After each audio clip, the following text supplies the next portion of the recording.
Assalamualaikum warahmatullahi wabarakatuh. Selamat datang kembali di channel YouTube ini. Oke, masih dalam suasana tahun baru. Di video kali ini kita mau memberikan kalian rekomendasi 15 Super Sentai yang paling populer di Jepang. Penilaian ini atau rekomendasi ini didasarkan pada sebuah artikel yang telah memilih dan memberi peringkat dengan cermat 15 judul yang sangat direkomendasikan dari 48 judul seri Super Sentai. Dan urutan peringkat ini didasarkan pada rekomendasi dan informasi yang diberikan oleh penulis dan penggemar Super Sentai itu sendiri. Dan judul-judul yang memungkinkan orang modern menikmati menonton Super Sentai diberi peringkat lebih tinggi. Jadi biar gak lama langsung aja kita ke videonya. Ini dia rekomendasi 15 Super Sentai paling populer di Jepang.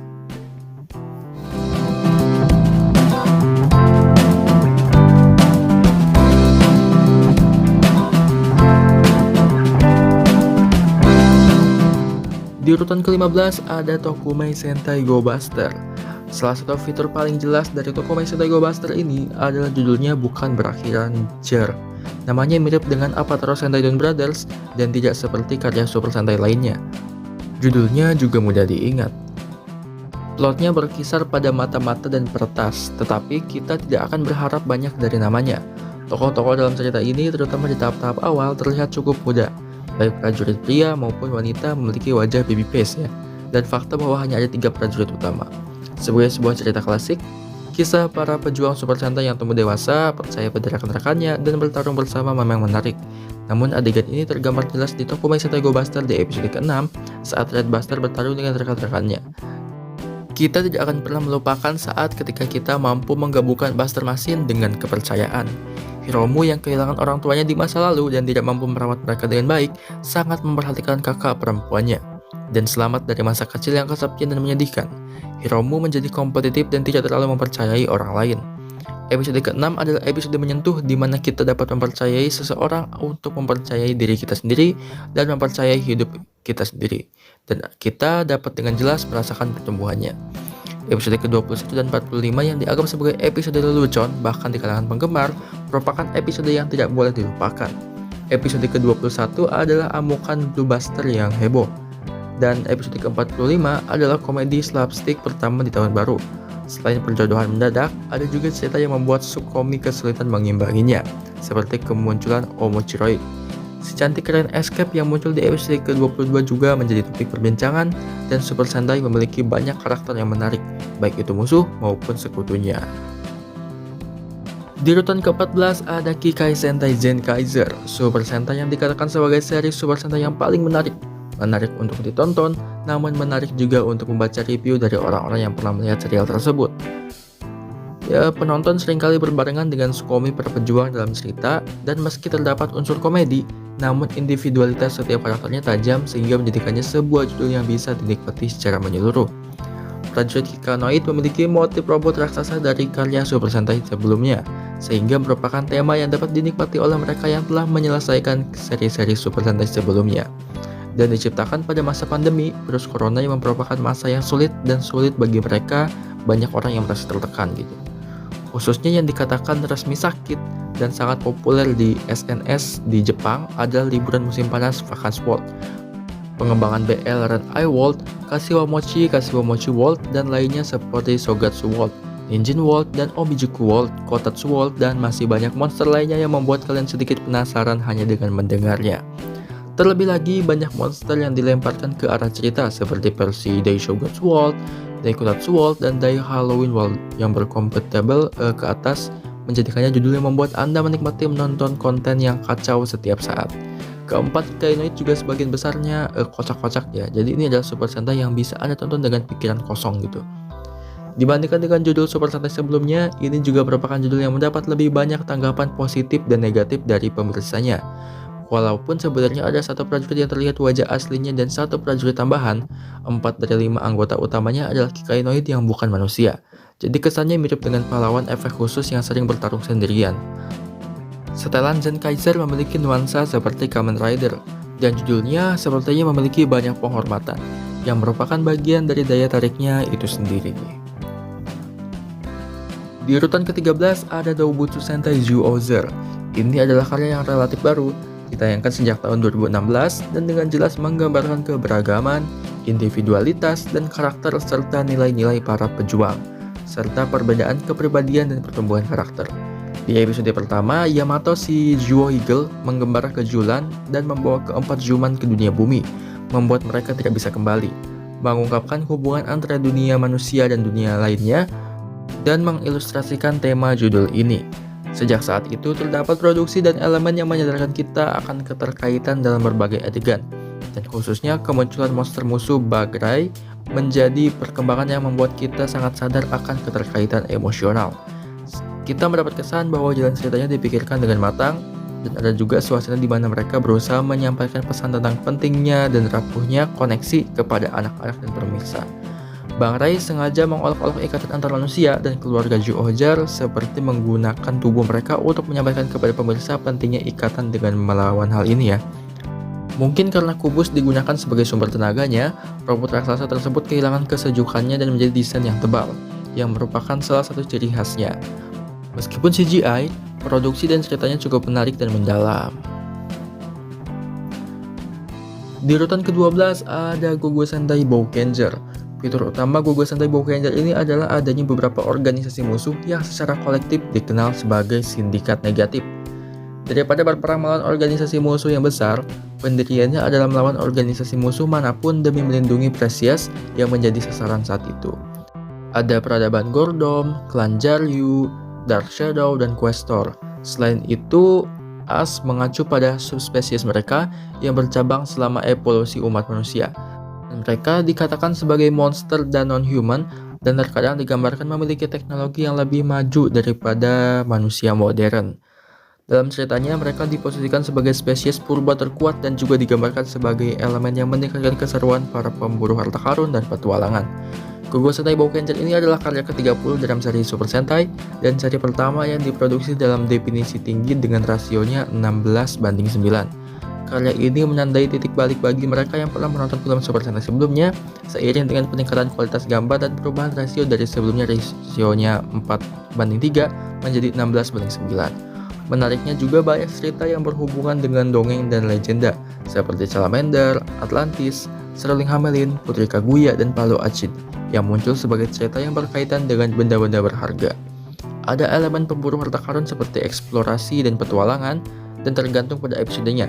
Mungkin ada perasaan yang kuat tentang kehidupan sehari-hari, dan ini juga merupakan karya yang memungkinkan Anda merasakan kesenjangan antara yang luar biasa dan yang sehari-hari.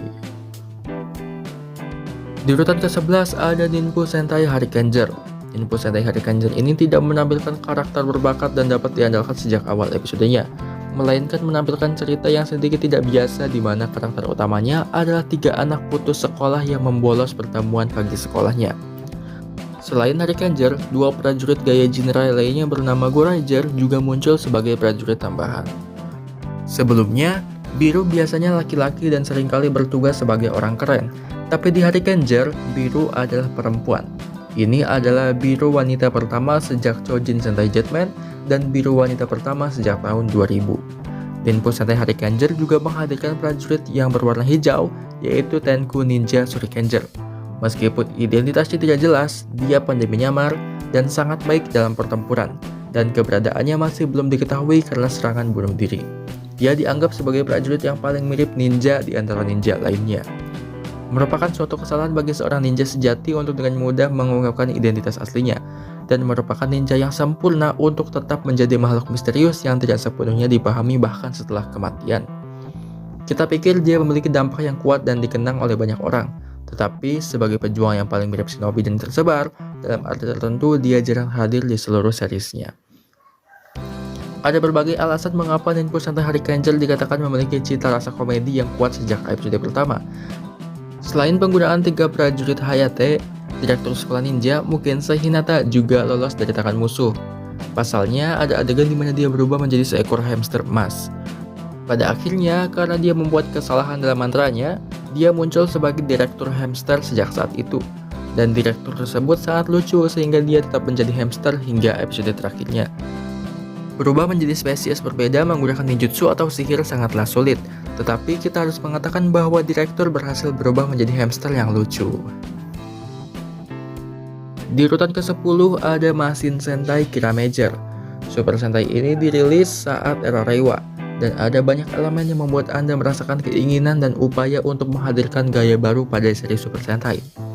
Secara karakteristik, hanya ada sedikit kesadaran mengenai hubungan antara pemimpin dan anggotanya, dan gambarannya menekankan pentingnya setiap orang setara dan diperlakukan sama, serta gambaran yang menghargai individualitas. Ceritanya menggambarkan Kiramager, sang pemimpin awalnya sedikit tidak bisa diandalkan dan kemudian berkembang, dan ada aliran yang menghilangkan gambaran konvensional bahwa dia adalah yang terkuat sejak awal. Tampaknya, beberapa orang yang akrab dengan Super Sentai tradisional dan memiliki pemahaman karakter yang lama tidak menyukai produksi dan penggambaran yang berkilauan, dan suasana yang lebih seperti orang biasa daripada seorang pejuang. Namun mengingat latar belakang ceritanya, orang biasa dipilih untuk menjadi bagian dari Super Sentai, oleh karena itu wajar saja jika dia tidak memiliki kualitas seperti seorang pejuang. Namun kenyataannya, dia dipuji karena memerankan peran tersebut dengan baik. Hal yang baik tentang Super Sentai baru-baru ini adalah bahwa para pejuang, aktor, dan aktris secara bertahap bertambah selama setahun. Dan fakta bahwa itu dibuat bahkan selama pandemi virus corona berarti ia memiliki tingkat kesempurnaan yang cukup. Episode kemunculan Yodona di episode ke-26 terkenal membuat banyak penonton heboh.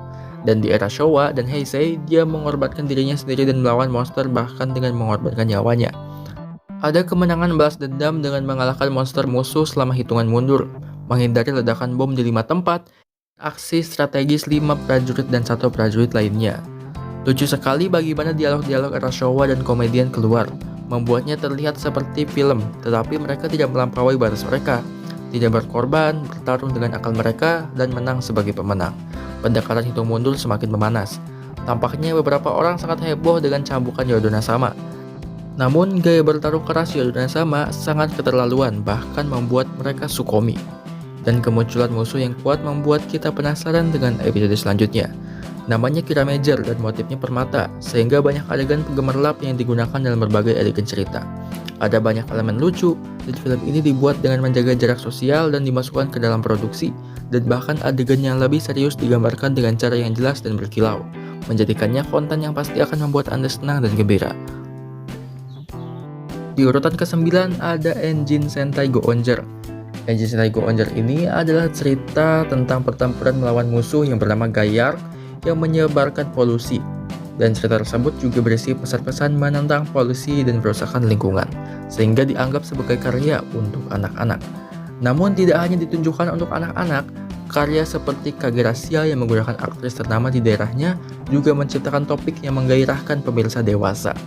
Dan bersama dengan Go-On Yellow dan Go-On Silver, 3 fakta bahwa orang-orang cantik dan imut mungkin adalah salah satu alasan mengapa popularitasnya meledak. Selain itu ada juga robot yang bermotif kendaraan dan binatang. Namun selain kendaraan, motifnya adalah mobil balap. Alat perawatannya dan bengkelnya dan kekhasannya juga mengandung unsur binatang. Hanya sedikit sekali robot yang menggabungkan kedua elemen tersebut. Selain itu, masih banyak elemen dan tantangan baru yang belum pernah terlihat sebelumnya, seperti munculnya wanita sebagai pejuang tambahan yang dikenal dengan nama Super Sentai yang menonjol dari judul lainnya. Ada banyak elemen lucu dan ada sebuah episode di mana Rombeyako yang memiliki meteran untuk penghargaan kostum dan Saki, Miu, dan Kagerasia membentuk grup idola bersama G3 Princess untuk mengalahkan monster ini.